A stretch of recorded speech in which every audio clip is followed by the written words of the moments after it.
and welcome back to the channel. My name is Katie. I'm sure you saw the title of today's video, and today we're going to be dissecting the interview from one of the Marilyn Manson accusers. This is Ashley Morgan Smithline, and apparently she says that she and Marilyn kind of had a relationship where she went back and forth and he did all kinds of awful behaviors to her. Now guys, when you watch this with me, I want you to be aware this is from The View. I love The View. The View is so annoying to me. But this is going to be on The View. This is from a year ago. This accuser has now come out and without completely saying it has alluded to the fact that she was coerced into lying. So understand this is a year old. Apparently she was lying. And one more thing. She now says she was under the influence of not just pharmaceuticals, but the pharmaceutical ketamine, which go check out my other video. We go into ketamine and what that is. And we also go into these messages where she outs herself. So I thought as a result, what I saw from some of those messages too, again, go check out that video. I'll have links somewhere in the cards and you can go see that or just on my channel. I sat there and I've contemplated it and I thought from everything she said, it also sounds like she is saying, or on some level, she is alluding to that they have coerced her or forced her into lying between Evan Rachel Wood and Ilma Gore, Evan Rachel Wood's former girlfriend and Evan Rachel Wood's partner in doing Phoenix Rising, their documentary all about how Marilyn Manson is an A-worder. A-worder, when I say that, that's A and a bus, E-R, physically, mentally, emotionally, intimately not nice. I have to be very careful what I say on YouTube. YouTube gets super sensitive. So I want to dive into this. Keep all of that in mind when you watch this with me, and let's see what we can extrapolate from a year later.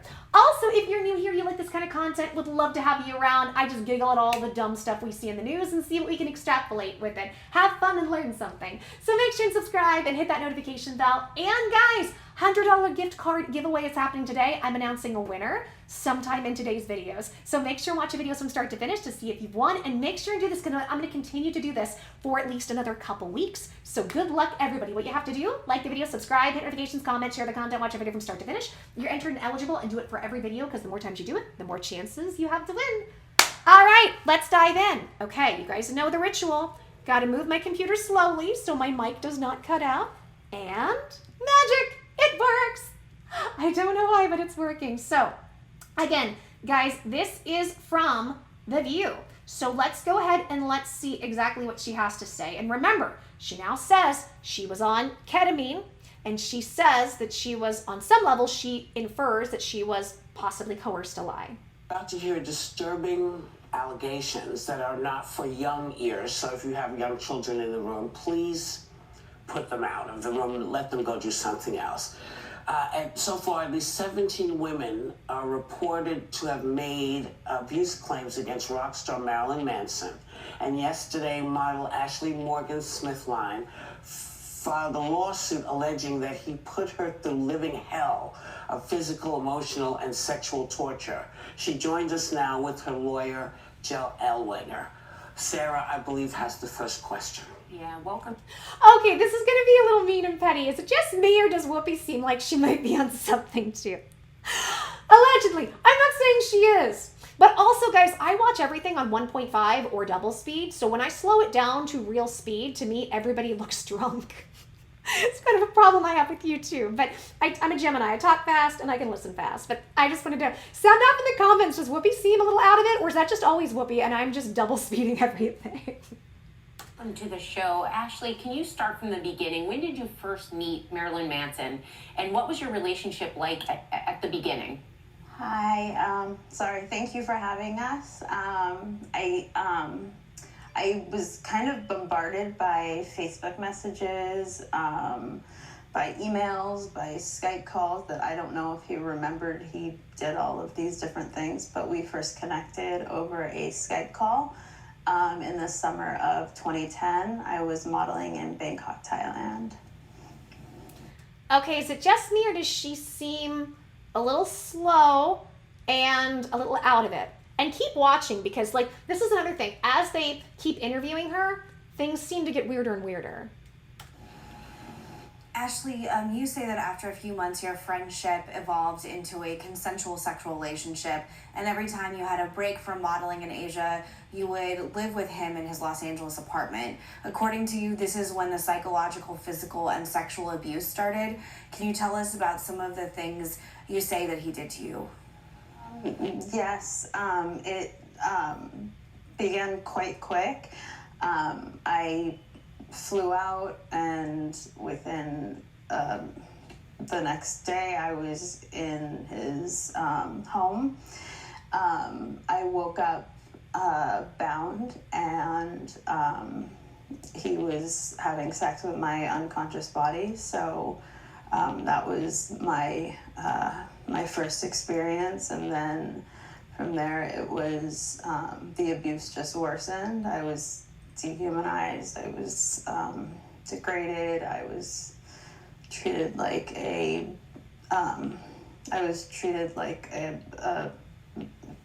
animal that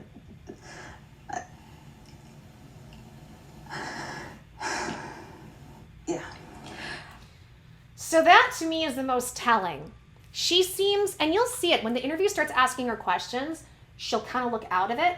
And then it's like she can't remember simple words. And here's the thing, I feel bad because I don't want to just pick apart somebody who's been through this. I don't want to pick apart a victim if she actually went through this. It could be that this has caused her severe PTSD, trauma, stress, and she is not in a place where she can talk about it and look sane. However, I want to be sensitive to that. But she admits in the Instagram messages that at least she doesn't completely come out right and say it, but she basically alludes to, I was roped into doing this, I didn't want to do this, and that this isn't true, and I was on this pharmaceutical. Now, being on this pharmaceutical that she was on, one could argue, well, she was on it because of PTSD and trauma. That can be given, and I agree. So I want to be sensitive, but I'm just saying this, it looks weird. It looks weird. Do you guys, are you seeing it too? Ashley, I know this is very difficult to talk about, and thank you for sharing your story. Let me ask you this. Over the course of 2 years, you allege he raped you multiple times, cut you in several places with a knife, kept you sleep deprived, and manipulated you into a state of physical and emotional isolation. You say it got so bad that you were down to weighing only 80 pounds. Did you ever fear that he might kill you? Absolutely. Very early on, he made it clear that my life was definitely in danger and that he could kill me at any time. I was afraid all the time that he would end my life. So, Ashley, I understand that you traveled to Asia for modeling jobs throughout this relationship, but you say that you kept coming back to him when you would return to the United States. So help us understand why you would keep going back, and what made you finally leave him, in fact. This really bothers me because the left likes to the view likes to act like they're super left, right? They all, most of them, not all of them, they'll have like one conservative voice. And by the way, I don't claim any party, don't get mad at me. I think they're all stupid. I think it's all about divide and conquer. There are good things about both parties and bad things about both parties, okay? I don't subscribe to any of this.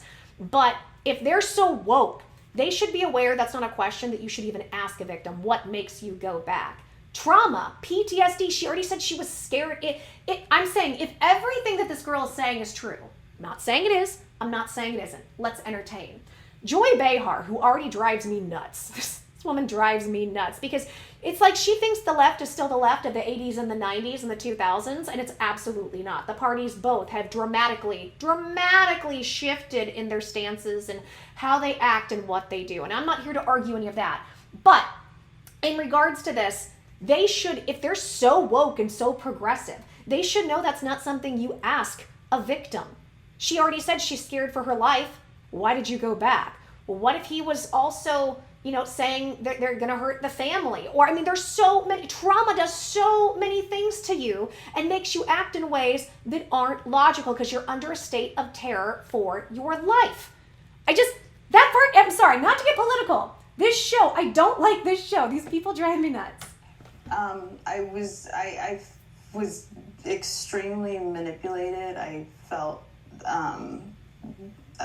like I was coerced into, being with him in the first place, and as unsafe as it was, I felt that I couldn't escape it. Now, Ashley, Marilyn. I'm going to stop on this one for a second because this is where it gets interesting. What she's now saying about how she felt Manson treated her is kind of akin to what she was alluding to in the messages about what happened with Evan and Ilma Gore, with Evan Rachel Wood. And this is where things can get kind of complicated. People can look at a victim and say, well, things you're saying don't add up, and so you're a liar. By the way, again, I'm not taking a side. I'm not taking a side in any of this. I'm just giving an objective perspective of somebody who's been through it and what I'm seeing.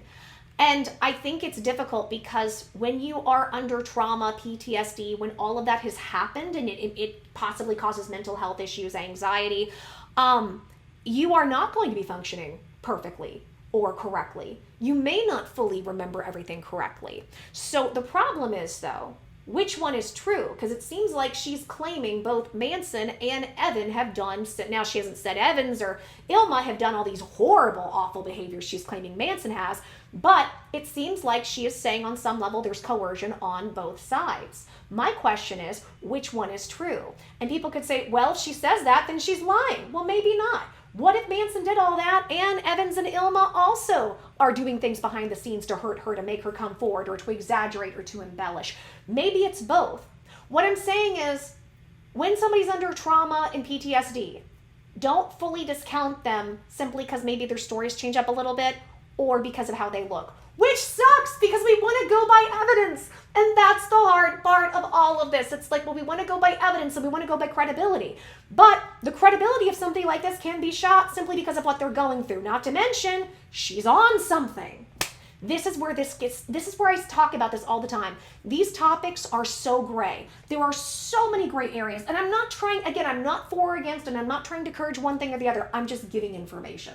Marilyn Manson has never portrayed himself to be a normal guy, and there are some people who have heard your story and said that you should have known what you were getting into. What do you say to those people? I would say that that's the problem. Are we blaming women for wearing short skirts and having a drink at a party? Again, that's the problem. Jeffrey Dahmer didn't look like a murderer. And he spent so much time defending his public persona to me before I even met him, that he would sit around the house in sweats, and that it was, again, like a public persona, and that wasn't who he really was. But again, I think that that's the problem, that we're focusing on, like, they should have known better. Look at him. Like, Yeah. That's a very old trope, Ashley, and I'm very, very sorry. And just because you're with someone who's an entertainer does not mean that they have the right to do all the horrific, monstrous things that was done to you. Jay, yesterday Ashley filed a lawsuit accusing Marilyn Manson of sexual assault, sexual battery, intentional infliction of emotional distress, and unlawful imprisonment.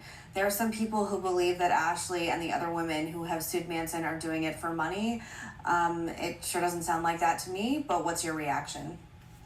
If you remember in those messages, again, go see that video if you haven't, she talks about that this was all about Evans getting billions, Evans and Ilma. So something interesting to think about. Well, first of all, thank you, Megan, for asking the question and giving me an opportunity to respond. I think for survivors like Ashley, it's important for the viewers to remember that there are only two avenues where they can seek justice. One is the criminal justice system, yes. And Ashley has done that. She has spoken to the district attorney in Los Angeles. She has spoken to detectives. She has provided evidence. And at this point, it's out of her hands as to what decisions the district attorney in LA decides to do. But when it comes to the civil justice system, that is where a survivor like Ashley can take control of the narrative and to change the timeline into one that they are able to dictate. And so here, Ashley is able to seek justice on her own terms, and that is extremely important for every survivor out there to know that through the civil justice system, regardless of what the criminal justice system does or does not do, through the civil justice system, she can try to get her life back. That's all A true. spokesperson for Marilyn Manson sent us the following statement. We strongly deny Ms. Smithline's claims. There are so many falsehoods within her claims that we wouldn't know where to begin to answer them. This relationship, to the limited extent it was a relationship, lasted less than a week in 2010. Manson hasn't seen Ms. Smithline since then. Ashley, how do you respond to that? I would say that it's further proof that he's denying any accountability at all. That he completely takes no responsibility for anything he's done. And Sunny, if I could add to that, it's one thing to issue a statement to the media, and it's another thing to respond to a lawsuit. And we'll look forward to seeing what the evidence shows in this case, and the evidence will back up the claims made in the complaint. Why is L'Oreal highly... Okay, so that is the main, I think there might be 1 or 2 more minutes, but that is like the basics of this interview. I'm gonna slide this over and make sure my mic still works. Yay! Okay, so let's talk. I am curious to know, what do you guys think after seeing that, knowing she's admitted that she was, now I will tell you, she looks like she's on something. Slow, lots of blinking, kind of losing her place a little bit. In fact, I was thinking, I'm like, considering that you're on such a strong pharmaceutical, you're actually holding up pretty well. And if you notice, a couple times even her lawyer looks kind of irritated with stuff, right? I'm curious what that evidence is that they have. And like I said, I really want to make a point in this. Anytime I feel like when you hear people talk about this case, most of the time, they're already for one side or the other. They're jumping on a bandwagon already. I am not. I am staying objective until we have more information. What I want to do is I want to give you guys the information we have, ask you what you think, let you make your own conclusions as we find out more together. And I also want to do education on victims and how this stuff works, because like I said, I agree that we should have due process and that we should have evidence. I'm all for that. But this is such a gray area where there are so many things that might not make sense when it comes to victims speaking. By the way, I'm not saying she is, I'm not saying she isn't. So far it sounds like she's saying that she isn't, but we aren't getting anything direct. So what is going to come out in this court case? It's going to get really interesting. Now I want to know, what do you guys think? Sound off in the comments. I want to hear everything. Tell me if you agree with any of my assessments. If you disagree, did you see stuff that I missed? You guys always do. You're so smart. Let me know. As well, if you like content like this. Would love to have you around. Make sure and subscribe, hit that notification bell so you can come back and we can have you. And guys, $100 gift card giveaway. Like the video, subscribe, hit notifications, comment, share the content, watch everything from start to finish. And I'm going to go ahead and announce a winner. So we have a winner for the gift card, and that winner is Taylor Banfield. Congratulations, you won a $100 gift card. I will have information in the description. You need to email me Katie's point of view within 72 hours to claim your gift card, and we will go from there. All right, guys. Take care. Lots of love, lots of blessings, guys. Till the next video, I'm giving everybody hugs. Mwah, kisses. Everyone stay safe. I love you guys so much. And your girl will see you soon. Okay. Bye, guys.